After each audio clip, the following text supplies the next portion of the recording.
Hello everybody, welcome back. How's your bringing another video? Today I'm actually going to bring you something I don't really do too much on this channel, but I can if y'all do actually like these videos. But what I'm actually going to be going over today is the MLG Scuf controller that I recently got. I am playing right now on just playing some bots just so I can record this video and actually try to keep what's going on, like keep my mind straight.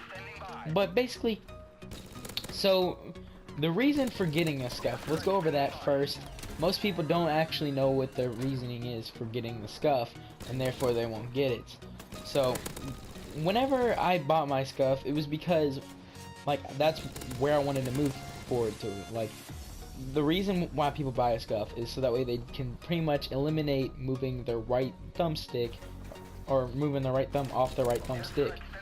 So instead of, like right now in this video, instead of me pressing the circle button, if I press the right paddle on the back, I crouch, and if I hold it, I can lay down. So this is really good for this game in particular, drop shotting like this. You can literally just hold both buttons at the same time and still aim. So if people move like this, you can still like keep on track with them, even though that wasn't a good example. But also, and this is really good for if you play Infinite Warfare or any of the Call of Duties where you basically get to jump and fly around, if you click the left paddle, you jump. So it's really good for Halo jumping on this game, but just it keeps you from constantly having to move your finger off the aiming button and switching over to X, which that's a good thing for many reasons. Obviously, if I had to, as soon as I jump, have to take my thumb off the analog stick and switch back, you'd clearly see like how much movement you would have to do. Now me, I used to play with my thumb over the X button and the analog, so I could press both of them at the same time and it wouldn't bother me too much. But I switched to playing with control freaks to increase my aim, and it actually did quite a bit actually. But then there came a point where I couldn't play with that game style anymore because it's like too big of a thumbstick. So I was having a lot of trouble playing like I normally played, and eventually I just quit doing it altogether. And at that point I was like, you know what, I want to go back to how I was normally playing, or at least be able to like go and win these gunfights that I used to be able to win. So let me go ahead and get a Scuf. So that's usually the reason people have for getting a Scuf, is they want to try to basically be able to aim while using other like two buttons at the same time. So basically I can aim and keep moving while jumping, and aim and keep moving while crouching and stuff. Like it's pretty handy.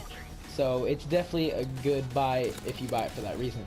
Now also, the good thing about buying a Scuf is you have the customization options. Now I bought the MLG Scuf. It's the red and blue with a white, like a matte white color. Oh my god, my aim is terrible. But yeah, it's actually very good looking. It's real sleek looking, and on top of that, it's like, it seems like it's doing pretty good on wear and tear. I've used it every day for hours a day since I got it about 3 weeks ago, and it seems to be doing pretty good. I mean, I know that's not really a long time to see about wear and tear, but you know, you'd be surprised with normal PS4 controllers.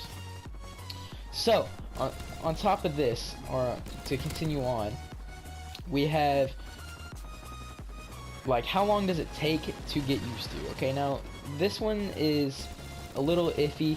I wish it wouldn't take this long, but it takes about 3 days.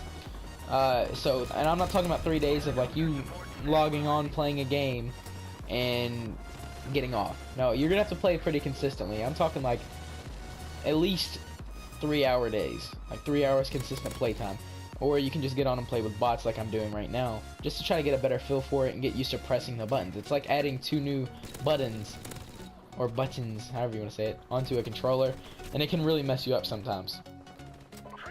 So about 3 days, but I wouldn't give it an honest review if you do end up getting one until you wait about 3 weeks, so that way you know how it actually helps you as a player, and now that you're actually used to pressing these buttons instead of going back to pressing circle and X. And at sometimes while you're actually playing, starting up with this, you might even feel it be easier to move on and go back to pressing circle and X. But promise me, don't. It'll be worth it whenever you actually do get used to the controller, because then you won't have to like worry about it at all, and it just comes really like almost as a second nature.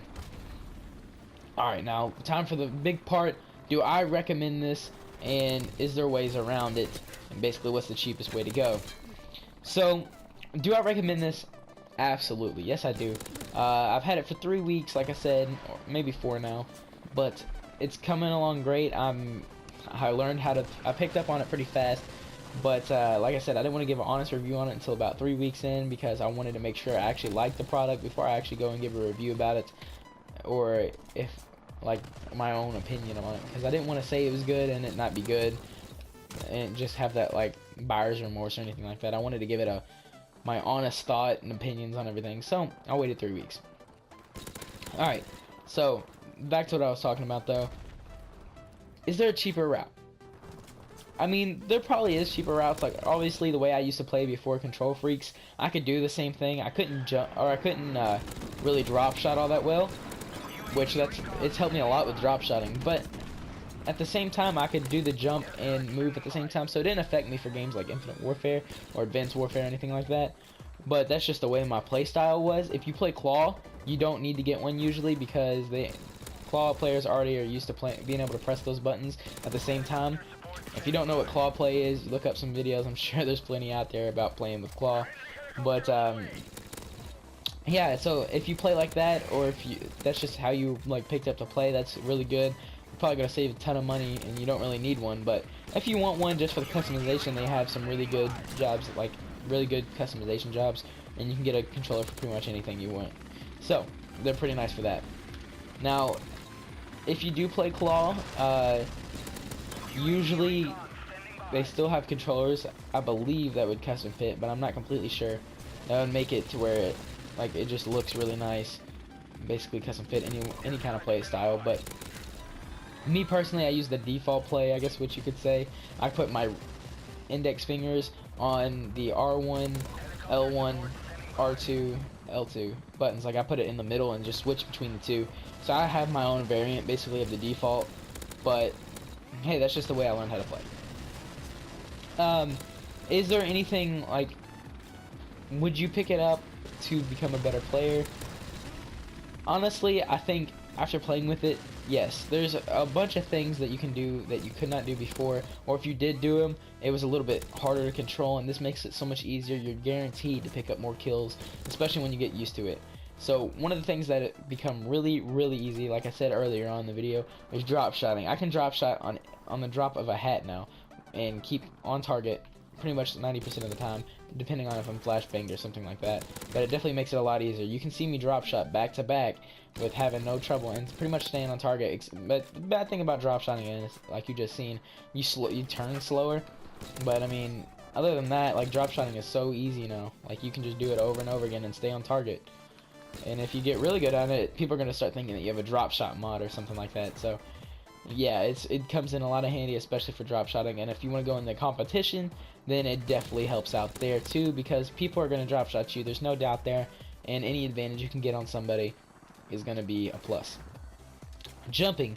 The jumping thing actually does help a lot, just because you don't have to stop aiming to jump. I mean, in Modern Warfare Remastered, you don't have to jump too much, but anytime you don't have to take your thumb off the analog stick, it will definitely help you. But for playing Infinite Warfare, you have to jump every 10 seconds or so, and probably faster than that. So it would definitely help you to just go ahead and get one of these.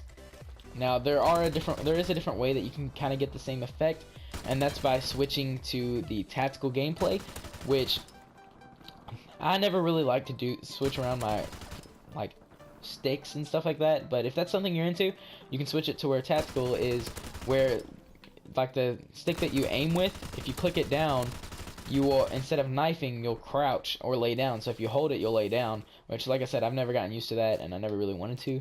So it was never really a big deal for me. I just stuck with the way I used to play. But yeah, if you do that, I mean, you pretty much get the same effect as being able to drop shot, because you're going to be used to clicking a different button, and then your knifing would become circle. And since you're already drop shotting on your right thumbstick, or if you're already holding it, you're going to be aiming at the same time. So, you know, it just depends on however you want to play with. If you want to play tactical, then you can do that. If you want to play it like your normal play style and just have fun and get a little bit better at the same time, I'd buy a Scuf. Now, this is my honest opinion. I'm not getting paid for this. Obviously, my YouTube channel is nothing like that big. But if this video does help y'all, be sure to leave a like and subscribe for more.